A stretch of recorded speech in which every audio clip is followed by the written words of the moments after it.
Le réveil des nations passera par mon alliance d'adorateurs. Dieu est en train de réveiller de plus en plus les peuples. On voit dans Amos que, en ces temps-là, je relèverai de sa chute la maison de David. J'en réparerai les brèches, j'en redresserai les ruines et je la rebâtirai comme elle était autrefois. Et lors de nos sessions précédentes, je vous parlais justement de ce que la Bible appelle la tente de David. C'est toute cette célébration qu'il y avait autour de l'arche de l'Alliance. La tente de David, c'était ces chants de célébration, ces centaines de personnes qui étaient là en train d'exercer le ministère, ces centaines de personnes qui se retrouvaient pour pouvoir adorer Dieu en esprit et en vérité, ces centaines de personnes qui étaient là en train de vivre le réveil au milieu du peuple. Il y avait une guerre d'adoration. Le pasteur Jacques, dans la Nouvelle Alliance, reprend ces paroles. La Bible déclare dans Actes 15, à partir du verset 13, lorsqu'ils eurent cessé de parler, Jacques prit la parole et dit, « Hommes, frères, écoutez-moi. Simon a raconté comment Dieu a d'abord jeté les regards sur les nations pour choisir du milieu d'elles un peuple qui porta son nom. Et avec cela s'accordent les paroles des prophètes, selon qu'il est écrit, « Après cela, je reviendrai et je relèverai de sa chute la tente de David. J'en réparerai les ruines et je la redresserai, afin que le reste des hommes cherche le Seigneur. Ainsi que toutes les nations sur lesquelles mon nom est invoqué, dit le Seigneur qui fait ces choses et à qui elles sont connues de toute éternité. C'est pourquoi je suis d'avis qu'on ne crée pas des difficultés à ceux des païens qui se convertissent à Dieu. » Le pasteur Jacques, au milieu de l'église primitive, est en train de dire au peuple que ces paroles sont avérées. Alors que Pierre l'a dit, il a raconté comment Dieu a d'abord jeté ses regards sur les nations pour choisir du milieu d'elles un peuple. Il a choisi le peuple d'Israël qui devait porter son nom. Et le pasteur Jacques est en train d'expliquer que Dieu a poussé son regard bien plus loin. Aujourd'hui, le salut n'est plus réservé qu'aux Juifs, mais à toutes les nations.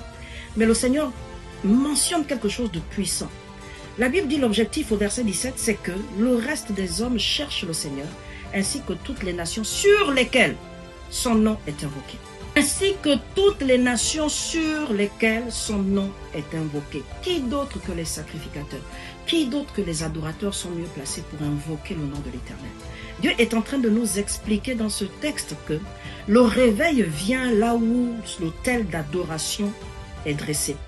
Dieu est en train de nous expliquer dans ce texte que le réveil est suscité par des adorateurs. Vous allez vous rendre compte que toutes les personnes qui ont été acteurs d'un réveil dans les nations ont d'abord été des adorateurs. Ce sont des personnes qui ont recherché Dieu. Ce sont des personnes qui ont découvert Dieu dans une certaine dimension et qui ont voulu l'expérimenter à travers l'intercession, à travers l'évangélisation. Ce sont des personnes qui ont d'abord fait des expériences avec Dieu dans sa présence. Dieu leur a montré une facette de sa présence. Dieu s'est révélé à eux parfois au milieu de la maladie. Dieu s'est révélé à eux comme le Dieu tout-puissant. Et lorsqu'ils ont expérimenté Dieu, il y a quelque chose de fort qui s'est passé dedans d'eux. Pour certains, ils sont allés à fond dans l'intercession.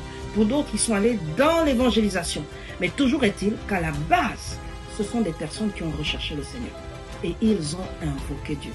Bien-aimés, nous devons invoquer Dieu dans nos nations. Nous devons multiplier le nombre d'adorateurs. Notre rôle, c'est de multiplier le nombre d'adorateurs pour ce réveil auquel Dieu nous appelle.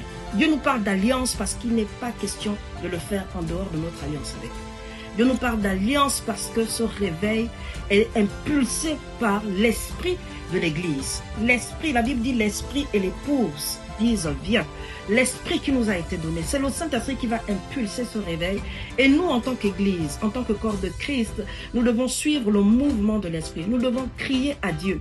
Mais nous devons manifester cela à travers notre adoration. Nous devons susciter des personnes qui crient avec nous. Viens, Éternel. Nous devons élever davantage de personnes qui annoncent le nom du Seigneur, mais encore plus qui invoquent son nom.